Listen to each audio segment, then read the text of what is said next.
Hello everyone, I am श्रुति गुप्ता।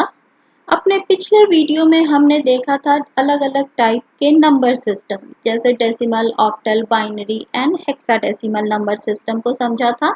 उसमें use होने वाले डिजिट्स और उसके बेस को समझा था। अगर आप वह वीडियो भी देखना चाहते हैं तो उसका लिंक मैं नीचे डिस्क्रिप्शन बॉक्स में दे दूंगी। लेकिन आज बात करते हैं डेसिमल टू बाइनरी कन्वर्जन, यानी डेसिमल नंबर सिस्टम से किसी नंबर सिस्टम को बाइनरी नंबर सिस्टम में कैसे कन्वर्ट करेंगे। तो वैसे तो डेसिमल से बाइनरी में कन्वर्ट करने के कई मेथड हैं, लेकिन हम देखेंगे रिपीट डिवीजन मेथड। तो रिपीट डिवीजन मेथड क्या है? इसमें बाइनरी नंबर सिस्टम में बेस क्या होता है? 2। और डेसिमल नंबर सिस्टम के किसी नंबर को बाइनरी में कन्वर्ट करने के लिए उस नंबर को रिपीटेडली हम 2 से डिवाइड करेंगे जब तक कि हमारा रिजल्ट 0 या 1 नहीं हो जाए, और साथ ही साथ रिमाइंडर को हम अलग लिखते जाएंगे। अब इसको एक एग्जांपल से समझते हैं। जैसे यहाँ हमारा क्वेश्चन है 20 और ये नीचे लिखा है 10। इसका मतलब क्या है? बेस 10। कई बार एग्जाम्स में आपको क्लियरली ये नहीं लिखा रहता है कि convert decimal number 20 into binary number. यहाँ आपको बेस से समझना होता है कि यह नंबर किस नंबर सिस्टम में है। जैसे 20 नीचे लिखा है बेस 10, यानी यह नंबर हमारा किस में है? डेसिमल नंबर सिस्टम में, क्योंकि डेसिमल नंबर सिस्टम का बेस 10 होता है। और यहाँ हमें कन्वर्ट करके किस में लाना है? बेस 2, यानी किस नंबर सिस्टम का बेस 2 होता है? बाइनरी का। यानी यहाँ कन्वर्जन किस में करना है? डेसिमल नंबर से बाइनरी नंबर में कन्वर्जन करना है। अब इसको हम देखते हैं कैसे कन्वर्ट करेंगे। तो हमने बात की थी रिपीट डिवीजन मेथड की। तो यहाँ हम देखें हमारा नंबर क्या है? डेसिमल नंबर 20 है। तो 20 को हम 2 से डिवाइड करेंगे। क्यों 2 से डिवाइड करेंगे? क्योंकि इसे हमें किस में लाना है? बेस 2 में, बाइनरी में। बाइनरी का बेस 2 होता है, इसलिए हमेशा 2 से डिवीजन करेंगे। तो अगर 20 को 2 से डिवाइड करें तो हमारा रिजल्ट क्या आएगा? 10। और रिमाइंडर क्या शेष कितना बचेगा? 0। तो इसको हम साइड में लिखते जाएंगे, जो भी हमारा रिमाइंडर या शेष बचेगा। अब 10 को डिवाइड करें 2 से तो हमारा रिजल्ट क्या आया? 5। और रिमाइंडर क्या आया? 0। ठीक है। अब 5 को 2 से डिवाइड करें तो हमारा आंसर आया 2 और रिमाइंडर आया 1। यह रिपीट डिवीजन मेथड में यही है कि इसको हम बार बार डिवाइड करते जाएंगे जब तक हमारा रिजल्ट फाइनली 1 या 0 नहीं आ जाता है। तो अब 5 को 2 से डिवाइड करें तो हमारा रिजल्ट आया 2 और रिमाइंडर आया 1। अब 2 को 2 से डिवाइड करें तो आंसर आया 1 और रिमाइंडर आया 0। तो इस तरीके से हमने इस सारे नंबर्स को डिवाइड कर लिया और फाइनली हमारा रिजल्ट 1 आ गया। अब इसको हम 2 से डिवाइड नहीं कर सकते हैं। अब हम क्या करेंगे? इस नंबर को नीचे से ऊपर की ओर लिखेंगे। ये ध्यान रखना है। नॉर्मली स्टूडेंट्स क्या गलती करते हैं कि ये यहाँ से लिखना स्टार्ट करते हैं, लेकिन आपका पूरा आंसर गलत हो जाएगा। तो हम कहाँ से लिखना स्टार्ट करते हैं? यहाँ नीचे से ये ऊपर की ओर। तो हमारा क्या आया आंसर? 1 0 1 0 0। तो यहाँ हम कह सकते हैं कि डेसिमल नंबर 20 को अगर हम बाइनरी में कन्वर्ट करें तो उसका रिजल्ट क्या आ रहा है? 1 0 1 0 0।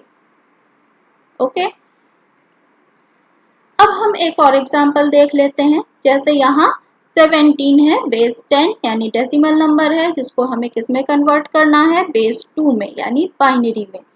तो डेसिमल नंबर 17। अब इसको वापस हम 2 से डिवाइड करना स्टार्ट करेंगे। कितनी बार जाएगा? 8, यानी रिमाइंडर बचा हमारा 1। फिर 8 को 2 से डिवाइड करेंगे, आंसर आया 4 और रिमाइंडर 0। 4 को 2 से डिवाइड किया, आंसर 2 एंड रिमाइंडर 0। 2 को 2 से डिवाइड किया तो आंसर 1 एंड रिमाइंडर 0। तो अब फाइनली अगर हम देखें तो डेसिमल नंबर 17 का बाइनरी कन्वर्जन क्या आया? 1 0 0 0 एंड 1। तो हम लिख सकते हैं कि binary number 17 sorry decimal number 17 का बाइनरी कन्वर्जन क्या है 10001। अब अगर हम बात करें डेसिमल फ्रैक्शन की, यानी अगर कोई ऐसा डेसिमल नंबर है जिसमें पॉइंट के बाद की वैल्यू है तो उसका कन्वर्जन कैसे करते हैं। जैसे 17.21 हमारा क्वेश्चन है, 17.21 जो कि एक डेसिमल नंबर है, उसे हमें कन्वर्ट करके लाना है बाइनरी इक्विवेलेंट में। तो इसका कन्वर्जन हम कैसे करेंगे, किसी भी डेसिमल नंबर जिसमें फ्रैक्शनल वैल्यू हो उसको फ्रैक्शनल वैल्यू को कन्वर्ट करने का तरीका अलग होता है।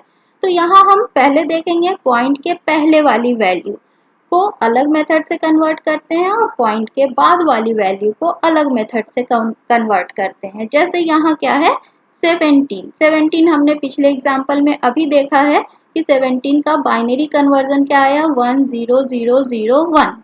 ठीक है, तो 17 का बाइनरी नंबर यह आया। यह तरीका है पॉइंट के पहले वाली वैल्यू को कन्वर्ट करने का। रिपीट डिवीजन मेथड लगा के पॉइंट के पहले वाली वैल्यू को हम कन्वर्ट करेंगे। अगर पॉइंट के बाद भी कोई वैल्यू है तो उसको कन्वर्ट करने का दूसरा तरीका है, इसे हम लगातार 2 से मल्टीप्लाई करेंगे और इसके इंटीजर पोजीशन को देखेंगे। जैसे इस एग्जांपल को हम समझते हैं, 0.21 ये वैल्यू है जिसको हमें बाइनरी में लाना है। तो हम यहाँ लिख सकते हैं 0.21 इंटू 2 क्योंकि बाइनरी नंबर में कन्वर्ट करना है इसलिए इसे 2 से मल्टीप्लाई करेंगे। तो 0.21 इंटू 2 हमारा रिजल्ट क्या आया 0.42। तो ये जो इंटीजर वैल्यू है यानी पॉइंट के पहले वाली जो वैल्यू है उसको हम अलग लिखते जाएंगे यहाँ पे। तो 0 को हमने यहाँ लिख दिया। अब जो वैल्यू बचती है पॉइंट के बाद वाली उसको हम वापस से यहाँ लिखेंगे। तो 0.42 इसको हमने यहाँ लिखा, फिर 0.42 को 2 से मल्टीप्लाई किया तो क्या आया 0.84। तो 0 को वापस यहाँ लिखेंगे और 0.84 को वापस 2 से मल्टीप्लाई करेंगे।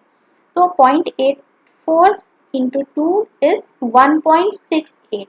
तो 1 को यहाँ लिखेंगे और 0.68 को वापस से यहाँ लिखेंगे। यहाँ ध्यान देने की जरूरत है, पॉइंट के पहले वाली वैल्यू हम इधर नहीं लिखते हैं, पॉइंट के बाद वाली वैल्यू लिखते हैं। तो 0.68 इंटू 2 इक्वल टू 1.36। तो 1 को वापस हम इधर लिख देंगे और 0.36 को वापस से यहाँ ले आएंगे और 2 से मल्टीप्लाई करेंगे तो ये आया 0.72। 0 वापस यहाँ 0.72 फिर से 2 से मल्टीप्लाई होगा और 1.44। तो 1 को वापस यहाँ लिख देंगे।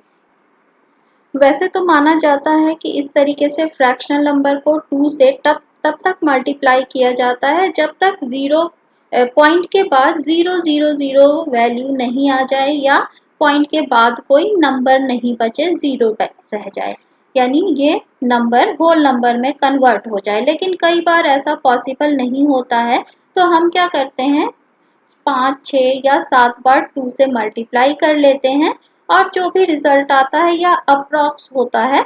तो यहाँ जैसे वैल्यू आई क्या 0011101। अब ये ध्यान रखना है कि यह इंटीजर पॉइंट ऊपर से नीचे की ओर लिखते हैं। जैसे रिपीट डिवीजन मेथड में हम वैल्यू नीचे से ऊपर लिखते थे, लेकिन इस फ्रैक्शनल पार्ट को कन्वर्ट करने के बाद जो यहाँ जो इंटीजर वैल्यू आई ये ऊपर से लिखना शुरू करते हैं और नीचे की ओर लिखते हैं।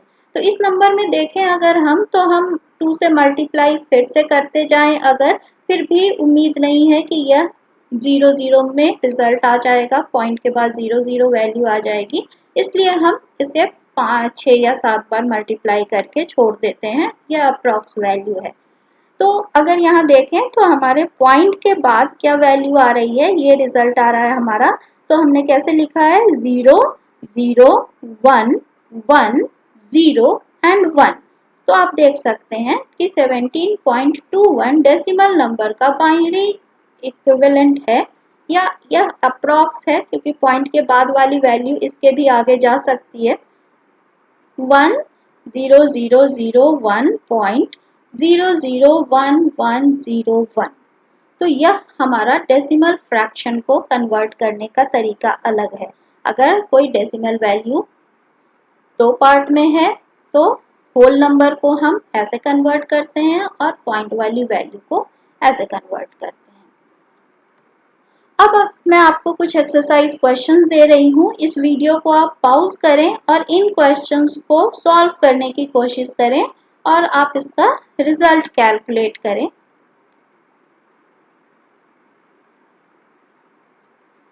अब अगर आंसर देखें तो इन नंबर्स का आंसर ये आ रहा है। आप अपने आंसर को चेक कर सकते हैं। अगर यह आंसर सही है इसका मतलब आप सही से कर पा रहे हैं यह कन्वर्जन। लेकिन अगर कुछ डाउट है तो यह आप मुझे नीचे कमेंट सेक्शन में लिख सकते हैं। मैं उस प्रॉब्लम को सॉल्व करने की कोशिश करूंगी।